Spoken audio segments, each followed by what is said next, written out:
On your Monday episode of Locked On Raptors, the watch on my wrist currently reads 9:09 a.m., but if I squint, I'm pretty sure it actually says Dame time. You are Locked On Raptors, your daily Toronto Raptors podcast, part of the Locked On Podcast Network, your team every day.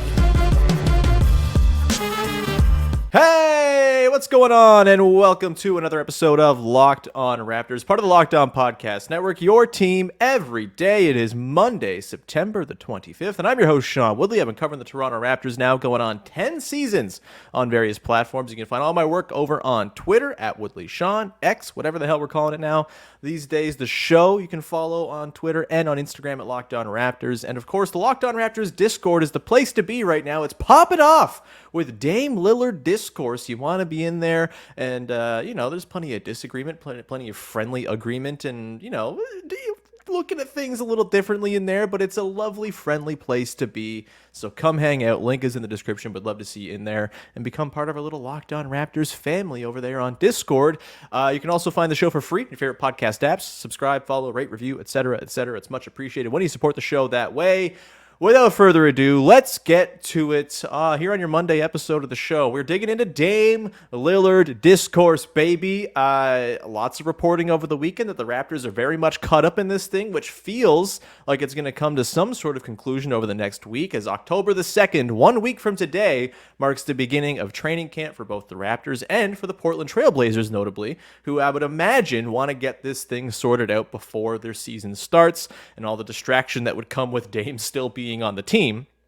And so with that, here to talk about the latest on the Dame situation, the latest reporting, our thoughts and feelings on whether this is something the Raptors should actually pull the trigger on, is our pal Vivek Jacob from Raptors.com. Big V, I have not scrolled Twitter like I have over the last couple days in quite some time. It's a sickness, it really is. But when that sweet NBA slop, shout out to Trill Bro Dude and the You Know Ball podcast for co-opting that or coining that phrase. When that slop is out there, I'm going to eat it up like a little hog.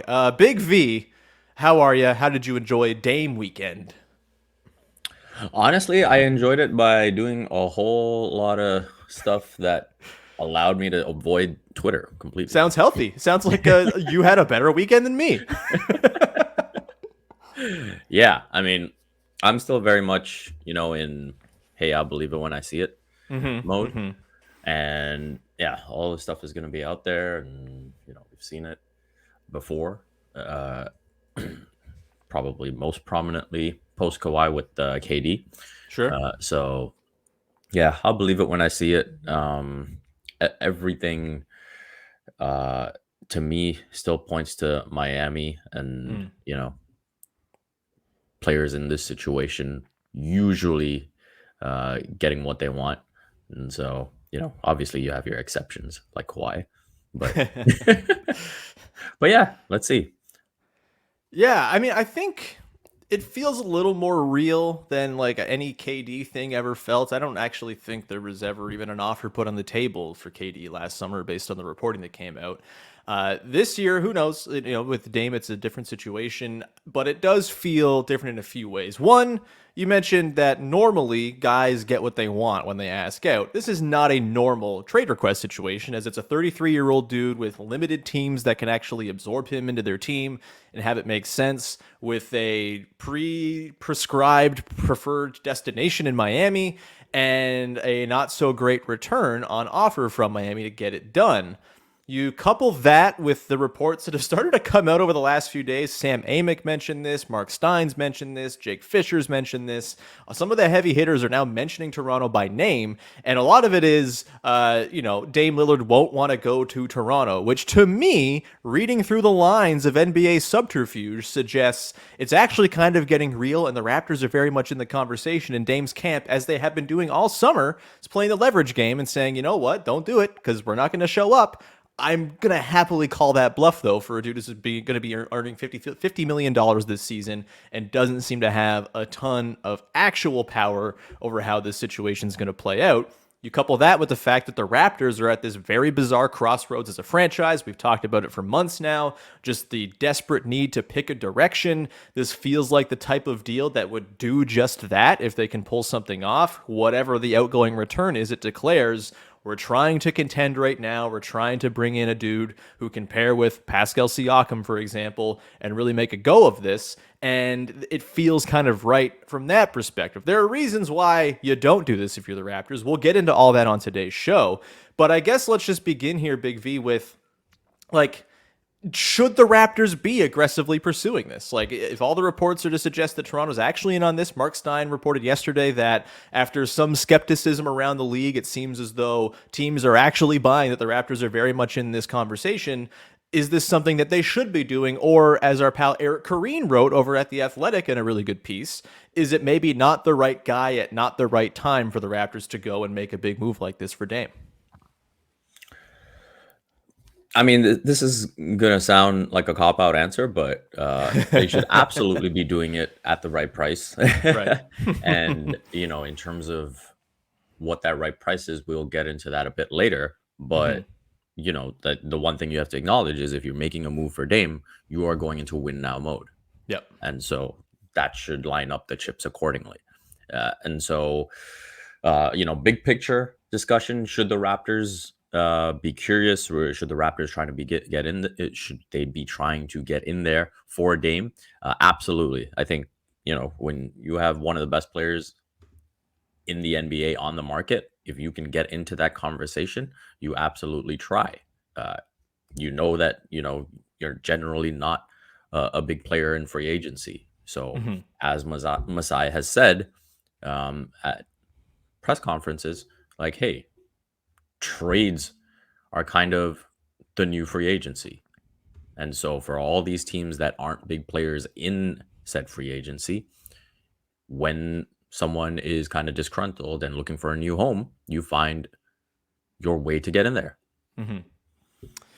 Yeah, I mean, yeah, to the point of like it not being the right guy at not the right time. And go read Eric's piece over The Athletic. I think it was pretty well argued. I think I disagree in some spots, but I think the Raptors are in his position right now. They have a pick owed out the door to the Spurs already. They don't have a swath of other teams' picks in the coffers. Like, let's be realistic here. The Raptors are not going to be in the conversation realistically for a Giannis or a Joel Embiid if they hit the market, because they don't have the scores of picks that these other teams have to throw out there. I don't think that they're going to be shopping at the top of the super duper star market. They're going to have to go to that second tier. And I think Dame kind of perfectly slides into that. And when you think about what he does as a player, he fixes basically every one of the Raptors' biggest problems: shot creation, three-point shooting, all this stuff. A supporting cast around Scottie Barnes and Pascal Siakam that actually makes some sense and helps put them in position to succeed, if that's in fact what the team is left behind. We'll get into that, of course. I just think for me, my kind of boiled down take on this is, barring some kind of Minnesota for Rudy Gobert level overpay, which I can't imagine is going to happen. The Raptors don't have the stuff to make such an overpay. I kind of think any deal for Dame Lillard, regardless of the outgoing package, puts the Raptors in a better position as a franchise going forward, because it picks that direction. It states, hey, this is the thing we're doing. It probably clears up some of the money and contract concerns that the team has right now. You go trade for Dame Lillard, I bet you could bank on a quick extension offer coming for Pascal Siakam, and maybe with Dame Lillard in tow, he goes, you know what? Let's do that. Let's lock this thing in. You get off potentially the contract situation of OG Anunoby, which hangs over this season as a big elephant in the room. I think it just declares a direction and makes the team pretty darn good in an Eastern Conference that is not perfect by any means. I don't think any trade for Dame is like absolutely on paper perfect. It's not plopping Kawhi Leonard and Danny Green onto a title contending ready team, but it puts him onto a very good team that can actually make some hay in the Eastern Conference and make it a worthwhile venture. Even if the upside is not title this season, I think you can build towards that over the next couple of years, and the return to good, relevant, fun basketball, to me, is worth whatever the outgoing return might be, which we'll get into in a little bit here. That's just kind of where I come down on it. Big V, we'll come back on the other side, unless you have something you wanted to chip in. No, I'm good. Okay. Cool. Then yeah, we'll come back on the other side and we'll get into the cost. We'll talk about the potential outlay and what we'd be comfortable with if you're the Raptors, if you're a Raptors fan, what might be the sweet spot for an offer to the Blazers, considering the fact that the Heat still linger out there with a not so great offer that might be not so hard to one up. We'll get to that in just 1 second. Before we do that, however, got to tell you about our good friends over at DoorDash, who are making a return to sponsoring the podcast of late. Missing the syrup for your pancakes or ran out of your favorite coffee creamer? There's nothing worse than realizing that you don't have something that you need. Maybe you're making breakfast on a weekend for your sweetie or whatever it might be, and you want to have all the stuff in store, but you don't quite have it. Don't worry, DoorDash grocery delivery can get you what you want right when you need it. If you love the convenience of getting what you want right to your door, DoorDash grocery delivery is for you. You've trusted DoorDash to deliver your restaurant favorites, and now you can get grocery delivery as well. With thousands of grocery stores to choose from, you'll find the best in your neighborhood and boost your local economy with each and every order as well. With easy substitutions right in the app and best-in-class customer support, DoorDash delivers groceries exactly how you want it. Get 50% off your first DoorDash order up to $28 in value when you use the code LOCKEDONNBA at checkout. Limited time offer. Terms apply. That's 50% off up to $20, no minimum subtotal, and zero delivery fees on your first order when you download the DoorDash app in the App Store and enter the code LOCKEDONNBA. Don't forget, that's the code LOCKEDONNBA for 50% off your first order with DoorDash. All right, continuing on here, your first listen of the day, talking Dame Lillard and the Toronto Raptors and all that's caught up in that loaded sentence. We just a heads up, we're going to try to link up with our pal Mike Richmond from Locked On Blazers, hopefully for tomorrow's show, so keep an eye out there. Some point this week, you'll hear the lovely tones of Mike Richmond. If it's not tomorrow, it will be later on. Either way, let's get to it now. The cost. Let's dive into, what are you comfortable with as the Raptors? There's a few different iterations that you can go with, right? The money play, just like the easier matching situation salary-wise, is something that Kevin Pelton kind of pitched last week on the Low Post, which is a Siakam deal, which is kind of like a three-teamer where Siakam ends up with some other team that then ships a bunch of assets to the Blazers. The Raptors get Dame. I don't think that one's really a starter, honestly, just considering you ideally are trying to pair Pascal with Dame as a really nice pairing of skill sets, dudes who would fit together well, but that's an option. Another option is the Scottie Barnes thing, which, I kicked around earlier this summer as a thing I'd absolutely do to get Dame Lillard on the Raptors. I think a lot of people disagree with that, but there's that option. And then there's the sort of in-between road, which is OG Anunoby plus picks, maybe a young player or two. Grady Dick was mentioned in the piece by Jake Fischer that came out Friday night at Yahoo Sports. For you, Big V, what is the ideal outgoing package for Dame Lillard to both keep the Raptors competitive and kind of with a puncher's chance in the East, and also to, satisfy what the Blazers are going to want here as well, and to sort of one up whatever the Heat have on offer, which is, salary filler, Tyler Hero, maybe Nikola Jovic, maybe, Jaime Jaquez, all these different guys that have been kind of kicked around, their future picks as well. Where are you at as far as the ideal outlay to bring Dame back to Toronto?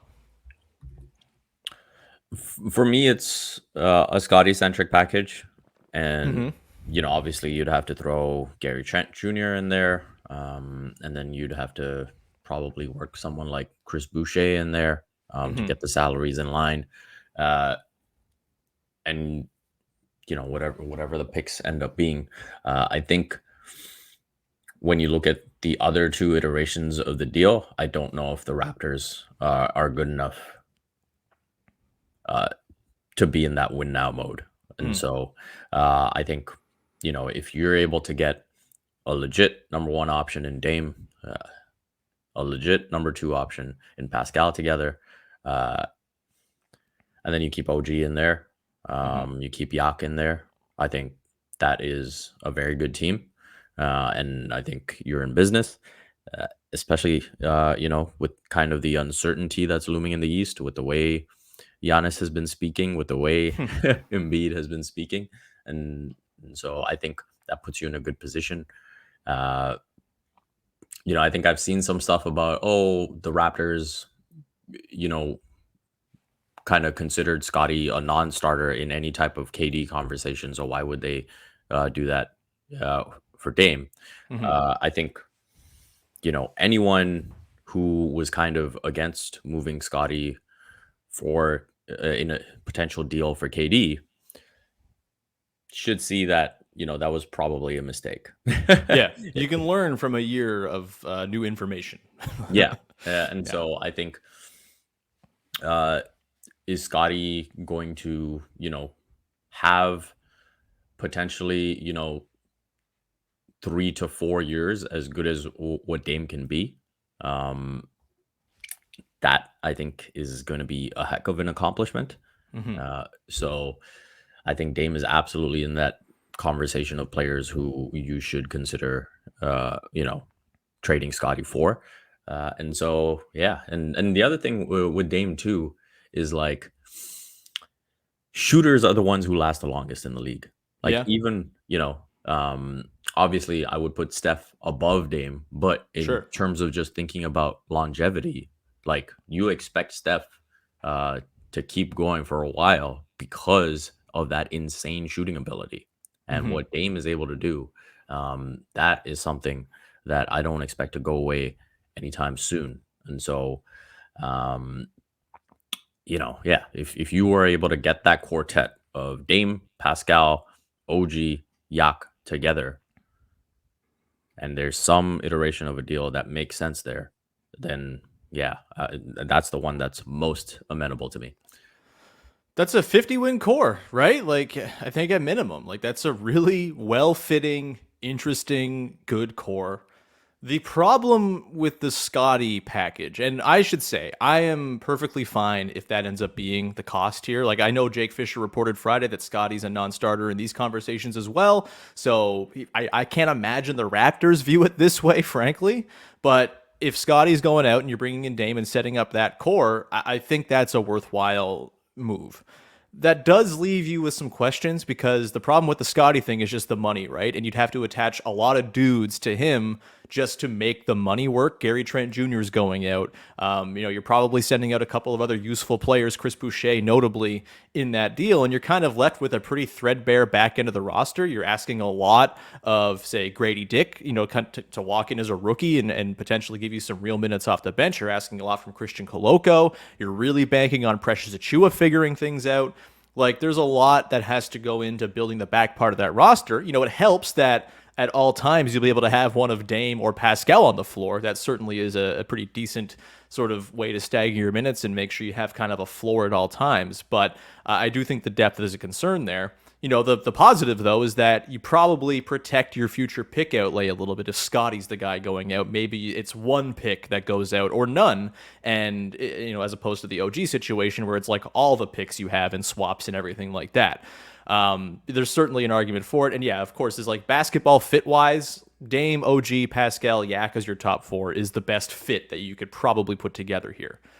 I think I'm more on the side of the OG trade being the move if they can make it work. I think there is a pathway to it as well, just because as much as Portland probably is not like super thrilled about bringing in an expiring OG Anunoby, I actually think you work out a core of Shaden Sharp, Scoot Henderson, and Fernie Simons. What better pair of players to have along those guards than Jeremy Grant and OG Anunoby as your 3-4? Like, that's pretty interesting to me. And maybe it's interesting enough to convince OG to stay long term. If it's not, then you can move him at the deadline to sort of bolster the package and the return you get in the Dame Lillard trade tree and all of that. I think there's actually maybe a way that you squint and see a deal there for the Blazers that makes sense for them. Of course, it's a big gamble because OG is an expiring contract. But for the Raptors, it's not perfect fit-wise, but I do think it kind of gives you almost the best of both worlds. If you can pair Dame with Scotty and Pascal,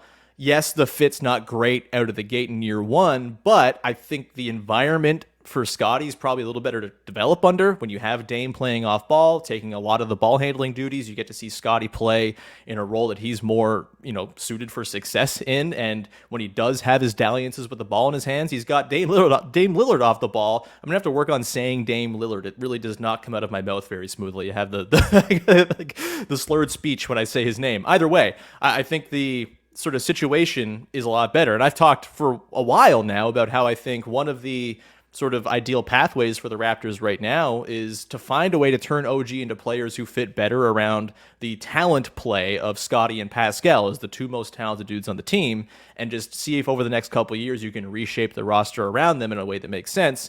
Getting Dame for OG would certainly help in that regard. So I think that's pretty interesting to me, honestly. If the deal is OG plus Grady Dick plus 2 firsts, I think I'm probably comfortable with that, even if it's not a perfect deal. I think it puts them in a better spot, like I mentioned off the top. And I think just the way Dame infuses so much shooting and space and ball handling and shot creation into the conversation, I feel like that trio of Scotty, Pascal, and Dame, while maybe clunky from the start, actually has a pretty good chance of growing into something pretty fun over the course of the next couple of seasons. So if it does come down to that, like, is it a deal breaker for you if OG is the guy going out, Big V?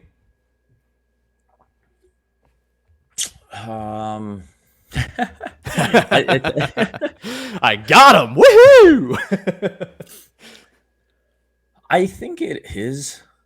Okay. I think you're still having to send out more salary. Like, if you like sort of redirect Gary to another team or whatever, like, you can do it without Gary, by the way. Like it can be OG, Boucher, Thad, Porter, Grady, right? Like, it can be something like that. Yeah, I just don't see why they settle for that. Because it's probably better than what Miami's got on offer. Is it? I don't know about that. Tyler Hero doesn't really fit what they're doing, and I don't think Tyler Hero is somebody you want to be paying $30 million a year, frankly. I'd rather pay $30 million a year to OG Anunoby and see if I can keep him around. Yeah, I mean, I don't know. I think that one gets like I think in order to beat out the Miami offer, it has to be something like convincing. It has to be something big, and like, I don't know if OG as the headliner does it for them. Right. And so I think it would take more. And so I think with the pieces that you're giving up, I think you would fall too far out. Like, I think, when you have Dame and Pascal and OG as the guy who's still there to like defend the opposing team's best player, and still be that guy who can knock down catch and shoots, I think that's super appealing in terms of the ceiling of the team. And without him in the mix, it's not quite enticing. And obviously, the great thing is you still have Scotty, and so you have that long-term outlook. Yeah, you still have that long-term outlook still in place. Or you have a player who a year from now you can trade for more players to fit around Dame and Pascal. That's true. So yeah, I think if I were to rank it, of like, who the deals center around, number one would probably be Scotty in terms of what actually gets over the line, and what gets this team to be really, really good. Number two would be OG. And then number three, no prizes for guessing, would be Pascal. I mean, yeah, I think I'm okay with options 1 or 2, frankly. Because, boy, it'd be fun to watch Dame play for this team. Of course, there is the question of, would he actually play for this team? Which we'll get into. We'll get into sort of the upside and the downside if the Raptors do actually pull the trigger on this and make it happen this week. We'll do that in just a second here. But first, just a reminder, go check out Locked On Leafs. The Buds are just very, very close to starting up a new season. I think they're like 2 weeks away. So go check out Locked On Leafs with Mike and Dave, as they are keeping you posted on all that's going on heading into what should be a very dramatic season for your Toronto Maple Leafs, who are running it back once again. Go check it out wherever you get your podcasts and on YouTube. All right, Big V. The upside, the downside. Let's start with the downside first, because that's the thing on everybody's mind, right? The reports that Dame will make it ugly, quote unquote, if in fact he is dealt to the Toronto Raptors. I am now forgetting where that quote came from. I will look it up right now. I just searched "make it ugly" because I'm pretty sure it's the only thing out there. I think that quote came from Ethan Skolnick, who covers the Heat for 5 Reasons Sports. The Heat media side of this whole thing is a whole other thing we don't got to get into at the moment. But it's a little strange the way the coverage has been, I think put out there. Regardless, the whole idea that Dame wouldn't report to Toronto, make it ugly, et cetera, ask for a trade instantly back to Miami. How much does that scare you, and how much downside do you think there is if the Raptors do in fact make this move? Whatever the outgoing return is, whether it's Scotty or OG is the centerpiece. Like, let's get into sort of your worst fears if that does come to pass. I think it's just I just find it hard to buy into, right? Like, how is he It's like me bluffing at the World Series of Poker on 7-2 offsuit. I don't buy it at all. Yeah. So it's like, how is he not going to play? Like, how is any of this stuff going to play out? Like, you got a long contract, man. Like, like Dame him doing that would go so against the grain of everything he has apparently stood for over the course of his career. And it's kind of like with KD and Brooklyn, right? Yeah. And when he was when the reports were there that he might not play, he might, be a malcontent, this and that. Yeah. Everyone was kind of like, man, like, KD is such a hooper. Is he really not going to play basketball? Yeah. And I think this is in that similar vein. So in terms of like feeling fearful or having worst fears play out, like I find it very hard to even get there, because I'm like, this guy, like, there's no way this guy is not going to play. Like, I just don't buy it, Yeah. It's like LeBron teasing retirement after getting swept by the Nuggets. It's like, okay, bud. Yeah. It's like me threatening to get in shape. It's not happening. I think, with this, I don't buy it either. Maybe it gets uncomfortable for a week, and there's the whole will he, won't he report to camp, and then October 2nd will come around. He'll be there. There'll be some awkward questions, and then they'll move on because... Don't forget about the selfie with Masai and Bobby. Yep, 100%. There'll be an awkward hostage-like situation at OVO Center. We love it. I think for me, I don't buy it for a lot of reasons. Because I just like the 4 years on his deal, the $50 million he's owed this season. He's not going to sit out.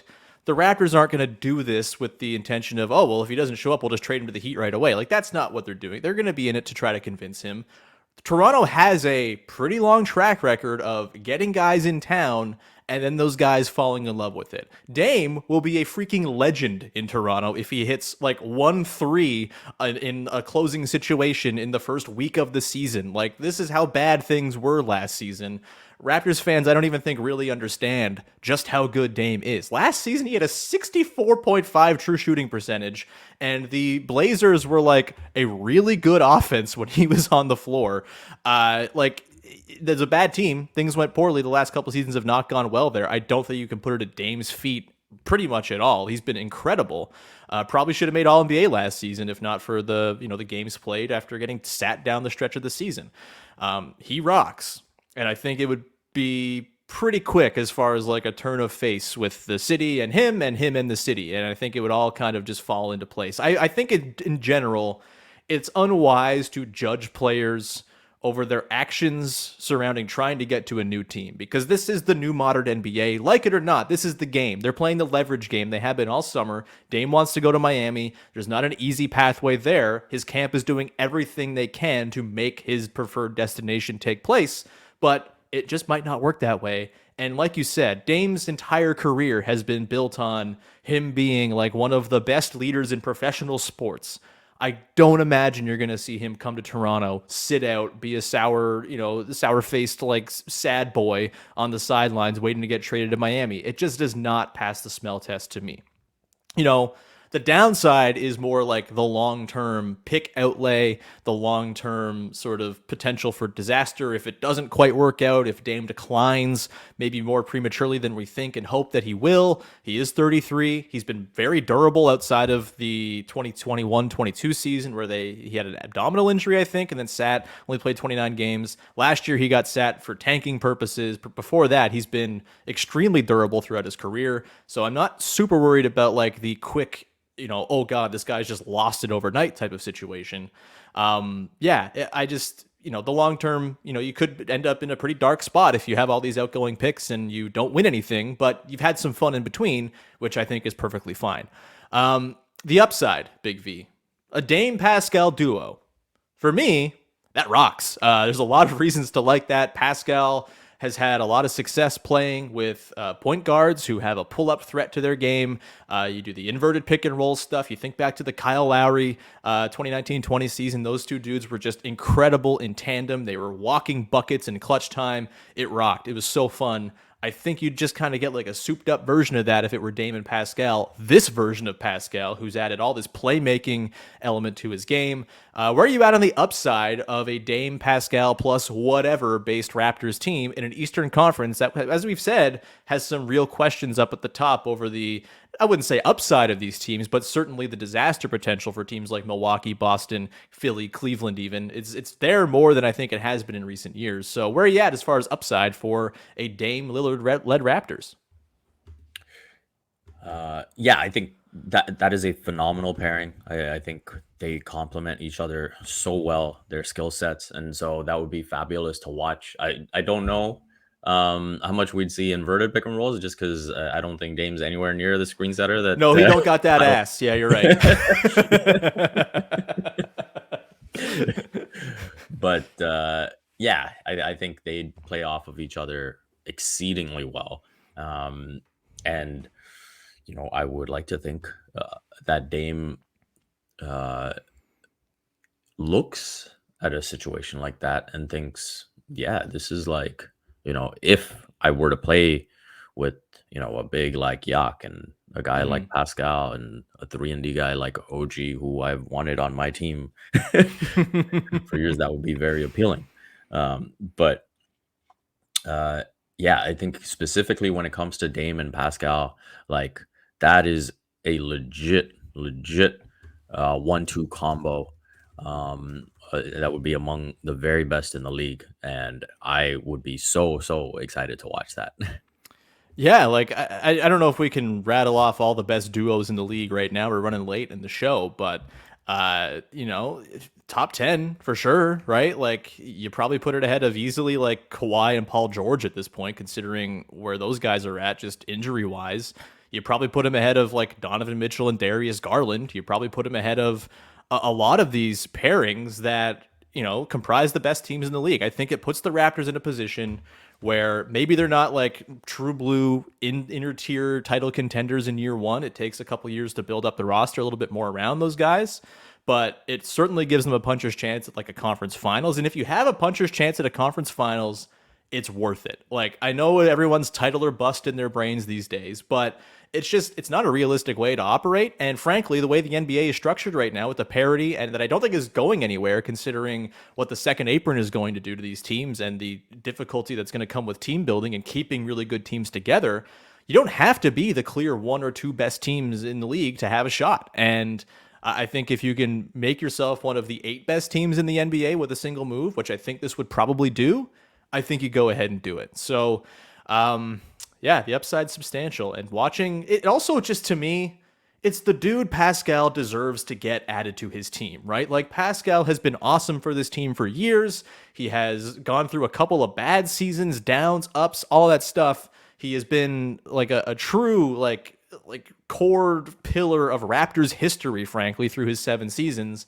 This is the type of guy he deserves to play with. And so that is my closing argument on this. Like whatever you can do to make that happen, I'm fine with it. And I think the Raptors should be looking long and hard at this as well. And like, frankly, if they don't do this, I am very concerned. And we can get into that later this week as to what the hell comes next if they don't pull off a Dame trade. But for now, we can leave it there. Big V, anything you want to promote? Any parting shots before we get out of here as well? I'll turn it over to you. Just the usual stuff. Looking forward to getting some Raptors.com content out there. I will be throwing in a lot of cricket content as the Cricket World Cup begins soon in about 10 days. And so, you know, cricket fans out there, you can look forward to that. And besides that, you can follow me on Twitter at VivekMJacob. Hell yeah. Everyone go do that. Everyone follow, subscribe, rate, review the podcast for free wherever you get your podcasts. Also, go to the Discord. Link is in the description. You want to come talk about Dame? That's the place to do it right now, baby. And as I've mentioned before, this season, I'm not going to really be doing a lot of posting on Twitter. I'll be doing it here and there. But for the most part, if you want like my live reactions to games, the Discord's where I'll be doing that stuff this year. So come hang out if you want a place to talk ball on the internet during the season. Link is in the description as always. And we'll be back again tomorrow, hopefully with Mike Richman. If not, we'll do an examination of what happens if the Raptors don't get Dame Lillard. Either way, we'll talk about all that and more as Dame Week just getting rolling here, baby. We will leave it there. Thanks so much. Talk to you Tuesday. Thanks for hanging. Bye-bye.